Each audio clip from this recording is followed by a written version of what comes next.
Good morning, myself doctor Pranita Saini. आज हम BEd second year के teaching subject pedagogy of social science के अंतर्गत पाठ्यचर्या के सिद्धांतों की डिटेल में स्टडी करेंगे। पूर्व के वीडियोस में हमने पाठ्यचर्या का अर्थ, विशेषता और उसके उद्देश्यों के बारे में डिटेल में स्टडी की। आज हम पाठ्यचर्या के सिद्धांतों पर डिटेल में स्टडी करते हैं। शिक्षा ही वह है जो जीवन पर्यंत चलती है और मनुष्य अपने औपचारिक ज्ञान और अपने अनुभवों के आधार पर अपने ज्ञान में वृद्धि करता है और इन अनुभवों के आधार पर ही बालकों में सर्वांगीण विकास करने के लक्ष्य से और बालकों की मूल प्रवृत्तियों में शोधन या सुधार करने की दृष्टि से शिक्षा के क्षेत्र में पाठ्यक्रम या पाठ्यचर्या का नियोजन किया गया है। पाठ्यचर्या का निर्माण विविध अधिकारीगण, शिक्षकगण और समाज के व्यक्तियों द्वारा उनकी मतों के आधार पर किया जाता है। इसके लिए करिकुलर कमेटी का भी निर्माण किया जाता है और इस कमेटी में उपरोक्त सदस्य होते हैं। पाठ्यचर्या किस प्रकार से होनी चाहिए ताकि बालकों का सर्वांगीण विकास हो सके, इसके लिए विभिन्न विषयों में किस प्रकार के कंटेंट होने चाहिए, इसका दिशा निर्देश पाठ्यचर्या हमें प्रदान करती है। तो पाठ्यचर्या के कुछ सिद्धांतों का अनुसरण करके हम पाठ्यचर्या का निर्माण करते हैं। इस प्रकार सामाजिक विज्ञान विषय के अंदर भी पाठ्यचर्या के संदर्भ में कुछ सिद्धांतों का अनुसरण करके उसकी विषय सामग्री को संयोजित किया गया है। इसमें पहला सिद्धांत है अतीत को जानने या सुरक्षित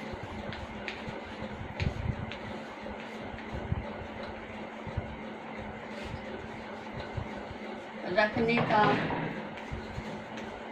सिद्धांत।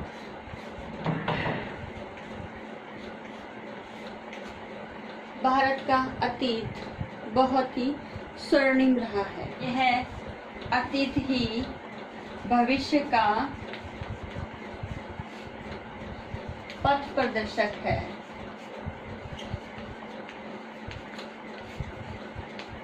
अतीत के आधार पर ही हम भविष्य के लिए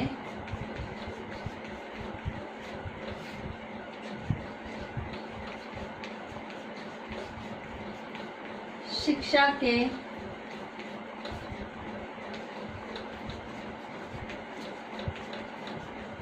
उद्देश्यों का निर्माण करते हैं या निर्धारण करते हैं। अतीत ही हमें शिक्षा देगा कि भविष्य में पाठ्यचर्या किस प्रकार की होगी। अतीत के ज्ञान के आधार पर ही हम भविष्य की नींव रख सकते हैं। हमारे अतीत को जानने के लिए पाठ्यचर्या के अंतर्गत हमारे इतिहास से संबंधित मानव सभ्यता का विकास, प्राचीन संस्कृति, प्राचीन भारतीय सामाजिक प्रणाली, इन सब का विवरण पाठ्यचर्या में होना चाहिए ताकि बालक अपने अतीत को जान सके और अपनी अतीत की विरासतों को भविष्य में भी जीवित रख सके। साथ ही हमारे देश की धरोहर, परंपरा, मूल्य, विश्वास, ये सब भी हमारे अतीत की ही देन है और इन अतीत को फिर भविष्य के लिए सुरक्षित रख सके। और हमारे पूर्वजों ने जो काम किया है वह हमारी आगे आने वाली पीढ़ी भी उन कामों को जाने, इसके लिए पाठ्यचर्या के अंतर्गत उन विषयों को स्थान दिया जाए जिससे बालक अपने अतीत को जान सके और अपनी विरासत को भविष्य के लिए सुरक्षित रख सके। दूसरा, उपयोगिता का सिद्धांत।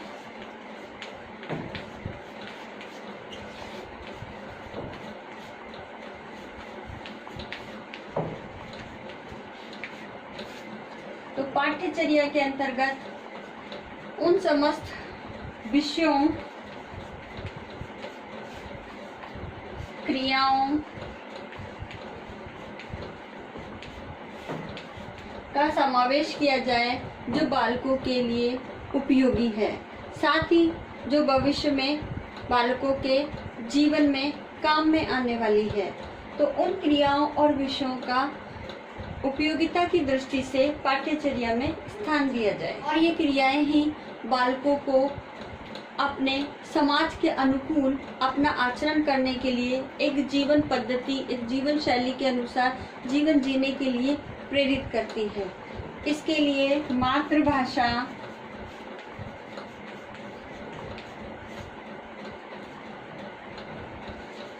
राष्ट्रभाषा तथा सामाजिकता को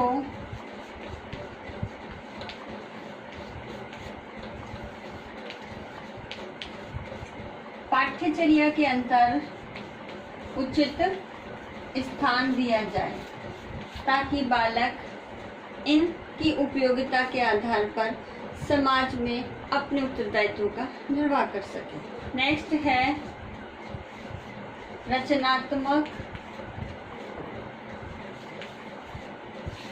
तथा सृजनात्मकता का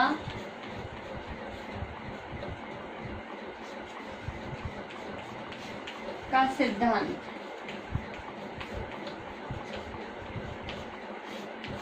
पाठ्यचर्या में ऐसी गतिविधि क्रियाओं को समायोजित किया जाए जिससे बालकों में सृजनात्मकता और रचनात्मकता का विकास हो सके। इसके लिए विषयों के अंतर्गत पाठों के अंदर उचित दिशा निर्देश हों, साथ ही कुछ क्रियात्मक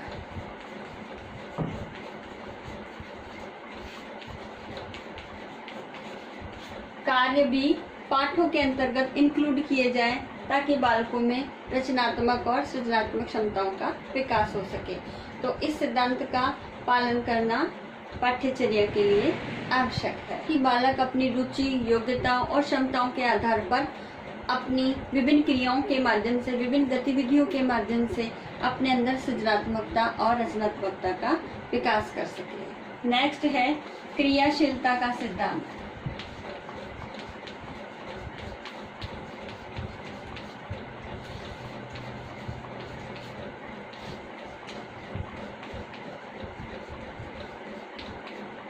क्रियाशील अर्थात पाठ्यचर्या में विभिन्न विषयों के अंतर्गत गतिविधि या क्रियाएं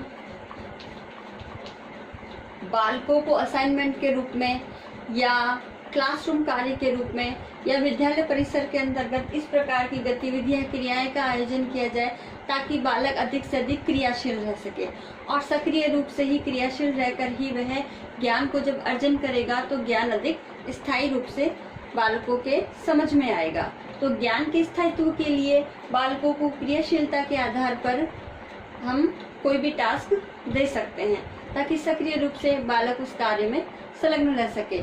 इस प्रकार पाठ्यचर्या के सिद्धांत में क्रियाशीलता के सिद्धांत का भी ध्यान रखना आवश्यक है ताकि बालकों का सर्वांगीण विकास इस क्रियाशीलता के माध्यम से संभव हो सकता है। नेक्स्ट है नैतिकता एवं उत्तम आदर्शों का सिद्धांत।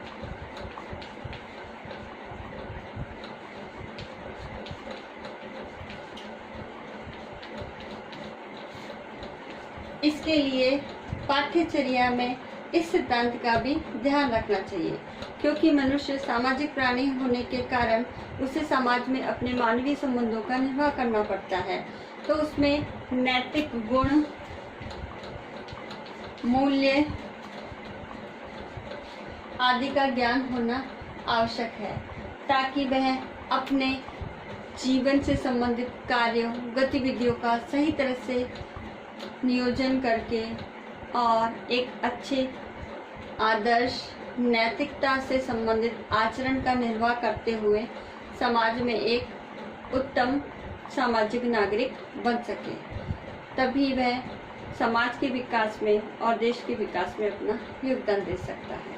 इसके लिए बालक को पाठ्यचर्या के अंदर नैतिकता क्या है, साथ ही इस नैतिकता के साथ साथ शिक्षा के उद्देश्य क्या है, बालक का सर्वांगीण विकास करना, इसमें बालक के अंतर्गत नैतिक विकास भी एक मुख्य उद्देश्य है। साथ ही नैतिकता और उत्तम आदर्श के अनुसार समाज में, राष्ट्र में किस प्रकार से वह परोपकार, सहयोग और त्याग की भावना के आधार पर एक दूसरे के साथ सामाजिक समायोजन स्थापित कर सकता है, समाज के विकास में अपना योगदान दे सकता है। तो इस प्रकार पाठ्यचर्या के सिद्धांत में नैतिकता एवं उत्तम आदर्शों का भी ध्यान रखना चाहिए। नेक्स्ट है लचीलेपन का सिद्धांत।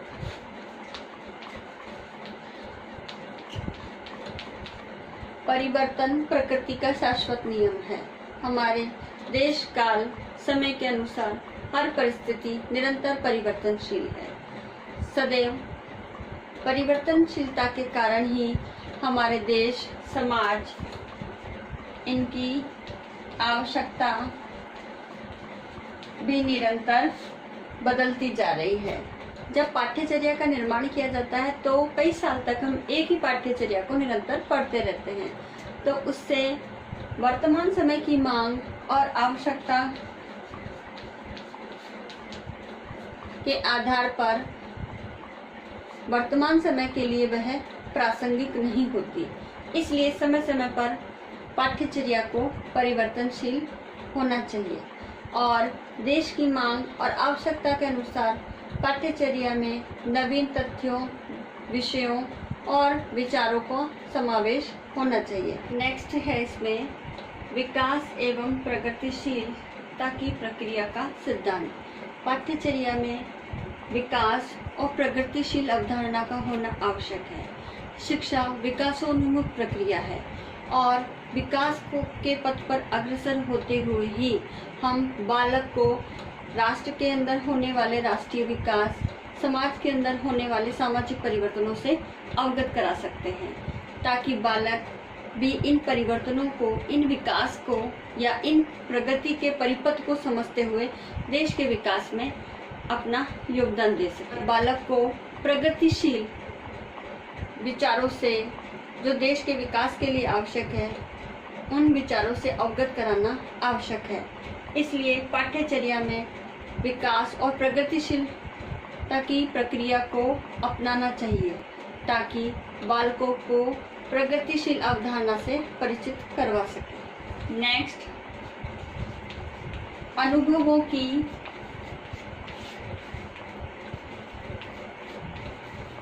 पूर्णता का सिद्धांत।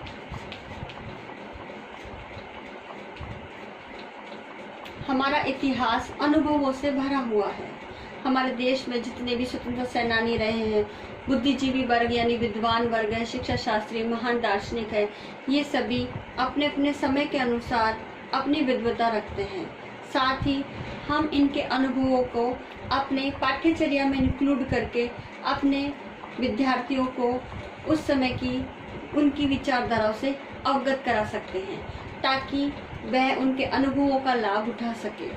इसके लिए विद्यालय के अंदर हम विभिन्न विषयों के अंतर्गत विभिन्न गतिविधि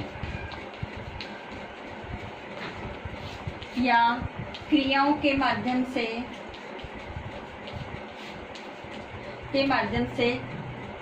व्यक्तियों की अनुभव का लाभ उठा सकते हैं। जैसे हम वर्कशॉप,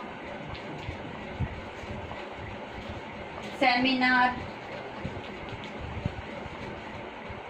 सिंपोजियम तथा जो स्थानीय स्तर के लोग हैं, जिन्हें हम सामुदायिक संसाधन कहते हैं, तो स्थानीय लोगों को भी हम विभिन्न उत्सवों, जयंतियों या विभिन्न प्रतियोगिताओं में भाषण के दौरान इनवाइट करके उनके अनुभवों का लाभ हम उठा सकते हैं। इस प्रकार पाठ्यचर्या के अंदर इस तमाम प्रकार की गतिविधियों का भी इंक्लूड होना चाहिए ताकि बालक अनुभवों का लाभ उठा सके। नेक्स्ट, खाली समय के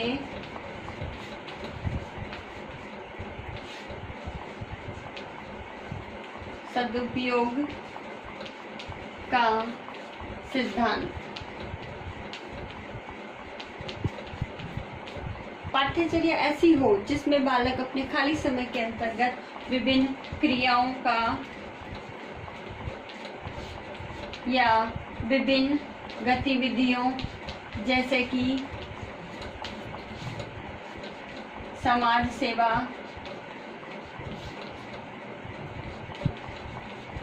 या सामुदायिक कार्यों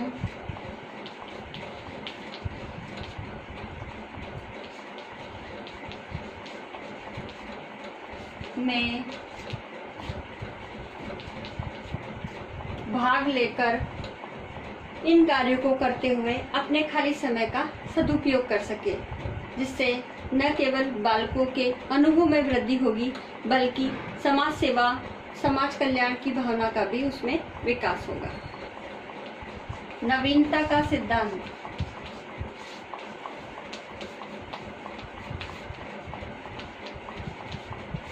नवीनता के सिद्धांत के संदर्भ में पाठ्यचर्या के अंदर विभिन्न प्रकार की गतिविधि,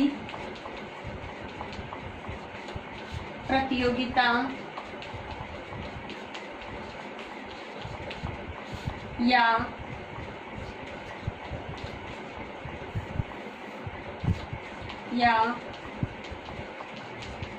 विषयों के अंदर इस प्रकार का ज्ञान हो ताकि बालकों में इन गतिविधि के माध्यम से नवीन ज्ञान का सृजन हो सके, ताकि उसके ज्ञान में वृद्धि हो। इन समस्त गतिविधियों में इस प्रकार की गतिविधियों का आयोजन हो ताकि बालक खोज कर सके। खोज के माध्यम से वह किसी समस्या का समाधान करने हेतु प्रेरित हो सके और अपने अनुभवों और ज्ञान का उपयोग करते हुए नवीनता के संदर्भ में अपने ज्ञान, अपने विचार, अपने तथ्यों, अपनी समस्याओं का समाधान करने के लिए प्रेरित हो सके। नेक्स्ट, सह संबंध का सिद्धांत।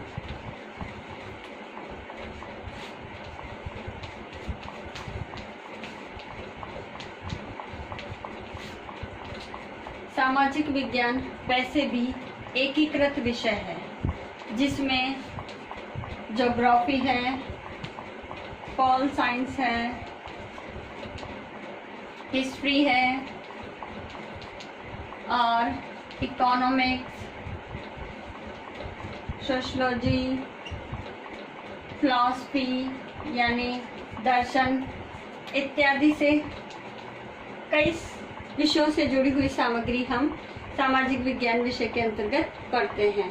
तो इस प्रकार हर विषयों के अंतर सभी विषयों को सह संबंधित करके अंतर अनुशासनात्मक पद्धति को अपनाते हुए हमें विषयों को पढ़ाना चाहिए, ताकि एक विषय का लाभ या एक विषय के ज्ञान का लाभ दूसरे विषय में भी हो सके। इस प्रकार सह संबंधित करते हुए हमें सभी विषयों को पढ़ाना चाहिए। तो पाठ्यचर्या में इस प्रकार के कंटेंट का संयोजन हो ताकि हम सह संबंधित करके विभिन्न विषयों को पढ़ा सके। इस प्रकार पाठ्यचर्या के नियोजन में सह संबंध के सिद्धांत का भी ध्यान रखना चाहिए। नेक्स्ट, सर्वांगीण विकास का सिद्धांत।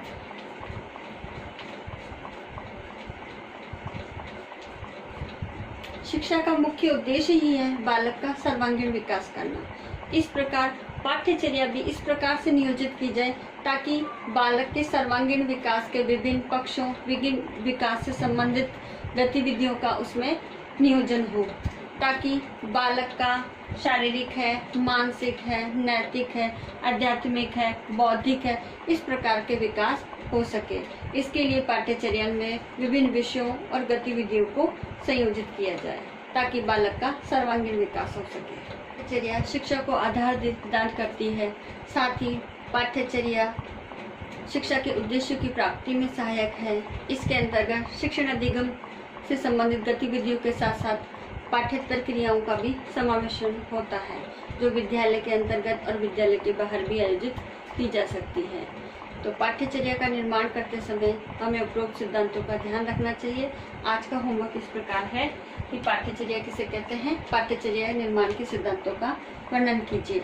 तो आपको इसका उत्तर 250 शब्दों में लिखना है और आई होप ये वीडियो आपके लिए यूजफुल होगा। Thank you.